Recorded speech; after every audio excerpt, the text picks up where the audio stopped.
Has anyone here ever had one of those moments where you poured your heart and soul into a project, late into the night perhaps, and the next day you wake up and you go to open the file only to see error, file corrupted? Everything you did should be there, but the file is broken and unusable. Sometimes it's even worse. The whole hard drive crashes, the backup fails, and everything is lost. Raise your hand if this has ever happened to you. This week. Oi. As we know, corruption happens in many aspects of life. Our Torah gives one of the earliest accounts of something intended for good going entirely corrupt. In Noah's time, the earth had become violent and depraved, unrecognizable from what God had intended. The only way forward was a total reset. And Noah and his family and all those animals, they became the backup, the source code for rebuilding creation. I am deeply concerned that we may have hit another point of corruption. This time not of people, but of one of civilization's central pillars, truth. Regardless of politics, backgrounds, and beliefs, it's becoming increasingly difficult to tell the difference between falsehood and fact, something that is necessary for the basic functioning of society.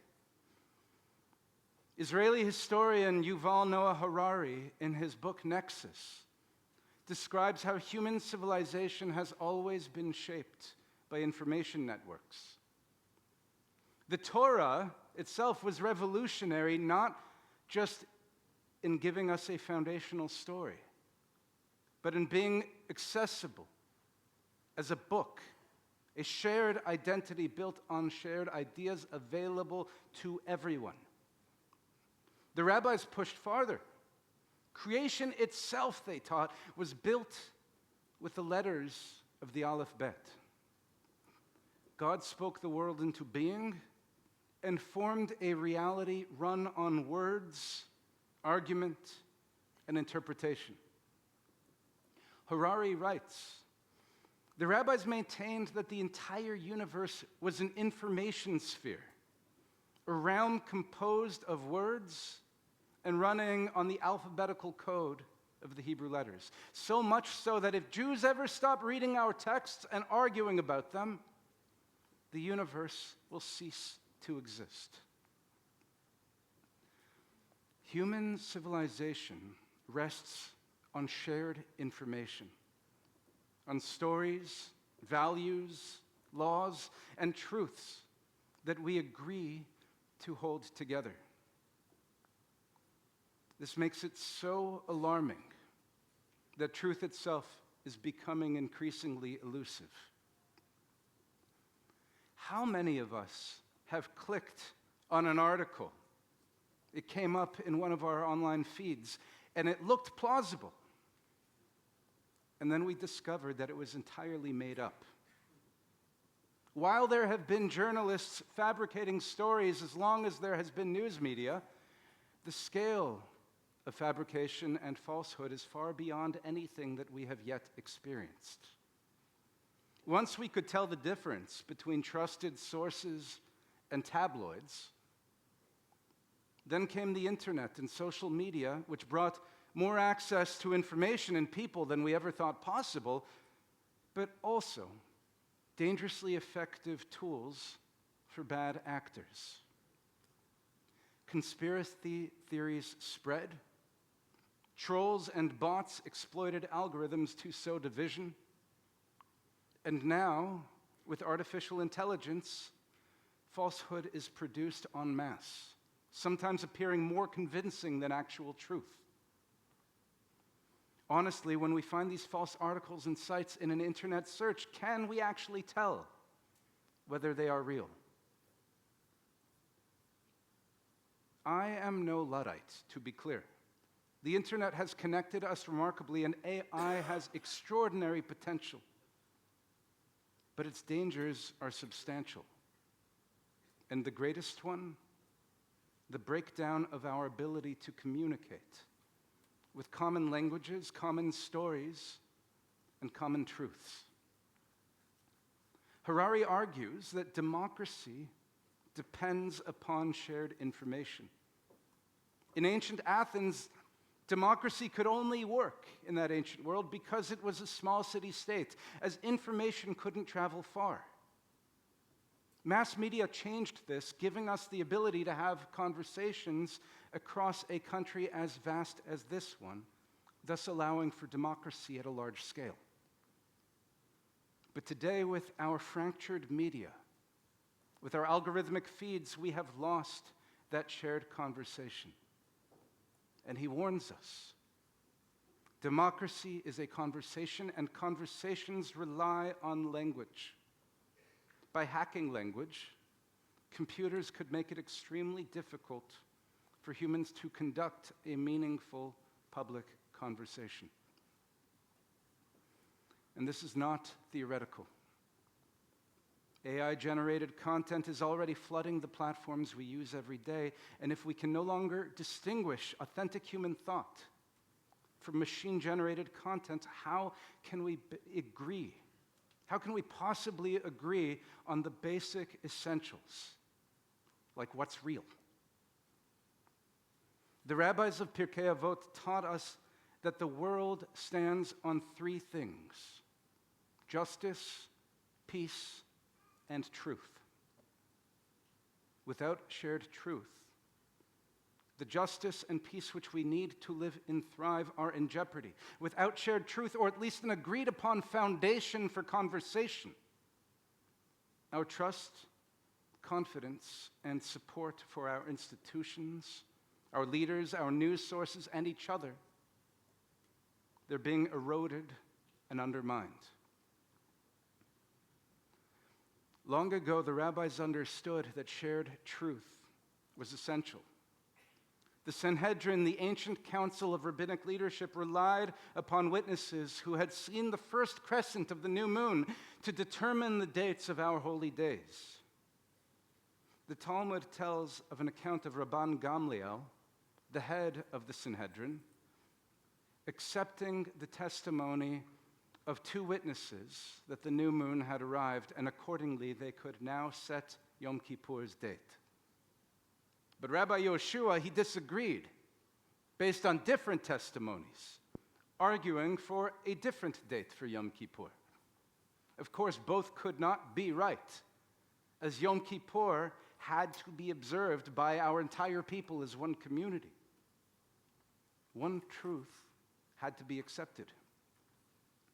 The Sanhedrin was the ultimate authority on this question, and so Gamliel's ruling stood. And to press the point, Gamliel ordered Yehoshua to appear before him on the day that Yehoshua believed to be Yom Kippur, and Yehoshua would have to come with his staff and money, an act that would actually violate the holy day if Yehoshua held to his calculations. Distressed, Yehoshua turned to Rabbi Akiva, who reminded him, the Torah teaches us that festivals are proclaimed at their appointed times, meaning appointed by the people through the courts. And once the Sanhedrin rules, that is the date. Because if we unravel one ruling, we unravel them all. Yehoshua, though unconvinced, he accepted the court's authority so that the community could observe the holy day as one. To be clear, dissent is expected and valued by our tradition. But we also need shared processes for deciding what's true. Sometimes we compromise, other times we accept rulings so that society can stand. We do preserve minority opinions historically and presently, not to discredit dissenters, but to remind us that ruling decisions might be flawed, since human logic is fallible, and that tomorrow's truths might rest with today's minority. But just as we make space for dissent, dissenters must be ready to accept the community's ruling because social cohesion depends upon it. We seem to have forgotten this. At today's rate of disagreement in science, history, diplomacy, politics, and more, we are risking total fragmentation.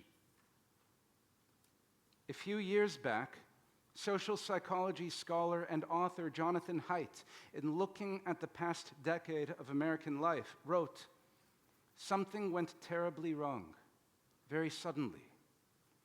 We are disoriented, unable to speak the same language or recognize the same truth.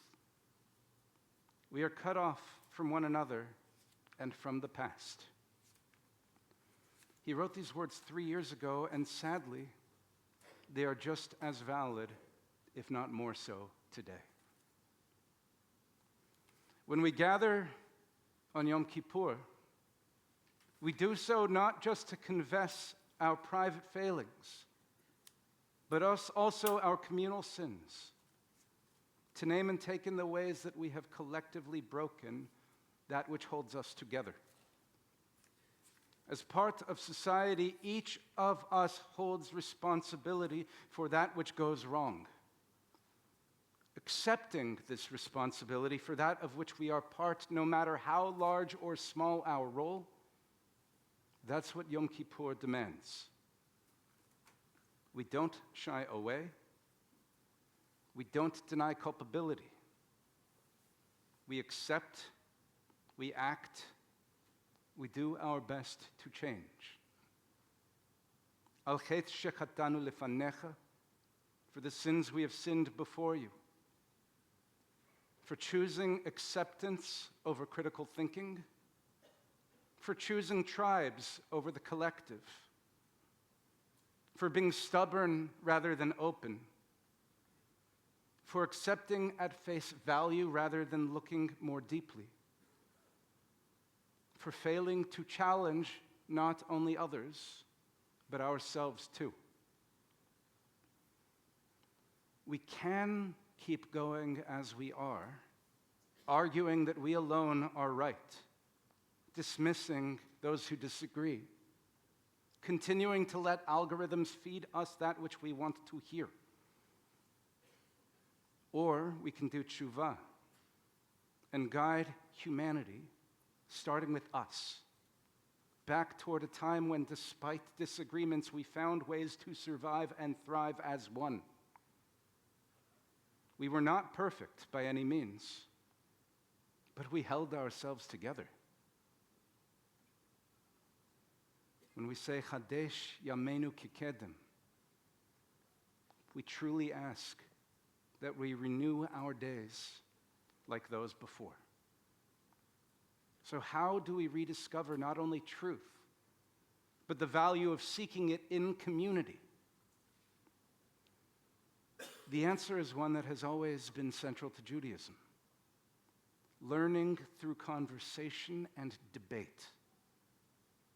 We do not make choices based on assumptions. We do not accept conclusions as final.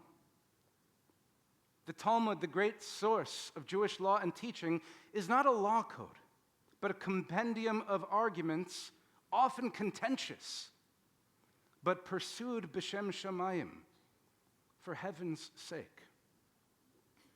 We encourage arguing as long as the goal is truth rather than victory. Our tradition teaches us that ideal learning happens in chevruta, in partnership, where learners propose, analyze, disagree, and argue. And through this process, learners sharpen each other and uncover truth. The great artist Michelangelo said of David, his famous sculpture, that he simply removed what was not David to reveal the form within. As Jews, that is how we find truth, chipping away at our ideas with our fellow learners as chisels. In a Jewish study hall, you won't find the silence you might expect when entering a library. You'll find loud voices, debating, challenging, and finding new conclusions. One of the beauties of synagogue community is that it brings together a diverse group of people. Even though we have some things in common, we come from different walks of life with different backgrounds and perspectives. And our diversity is our strength, because when we harness it, we're pushed to test our assumptions and refine our understandings. With polarization everywhere, many of us hold back from debate, wanting peace and quiet and ease. When we do engage in controversy, it's often just to vent with people who already agree. And sometimes we need that. But we also have an obligation as Jews and human beings to engage with the world and each other. And this means being ready to dive into difficult topics. Otherwise, we lose the chance to test our viewpoints, to become more sure of our positions, or to change course where needed. In recent years, with so much turmoil, here at Temple B'nai Abraham, we have focused on providing comfort. But now, even with and maybe because of the state of the world, we may need to shift, even if just in part, from comfort to challenge. With society so fragmented and trust so corrupted, we can't afford to continue to retreat into our silos and avoid controversy. It is time to step forward, to uncover truth together, and to encourage others to do the same. This means showing up for classes and conversations to debate and wrestle with one another. This means engaging with sermons, not deciding quickly whether we agree or disagree, but to take them as starting points for exploration with each other. It means using this sacred community as a place for growth, so that together we can keep building God's creation, one word at a time. So let us show up with intellectual curiosity, with humility, with a mindset of disagreement for sacred purposes, b'shem shamayim, where we are ready to grapple for the sake of discernment and understanding. I don't think it's hyperbole to say that civilization's future depends upon our willingness to do this work. We won't always agree, but we will deepen our commitment to each other and a shared, diverse society, and we'll grow together. It is now time that we embrace the skill and act of difficult, humbling, and invigorating learning, the very practice that for centuries has sustained our people. Let us renew our days as of old. In our turning, in our tshuva, let us turn to one another and engage one another. Let us reboot this system by flooding it with respectful and curious debate. And slowly but surely, as each of us takes part and brings others along, we will find truth once again. And with it, a serious turn towards wholeness. Ken Yehi Ratzon, may it be God's will.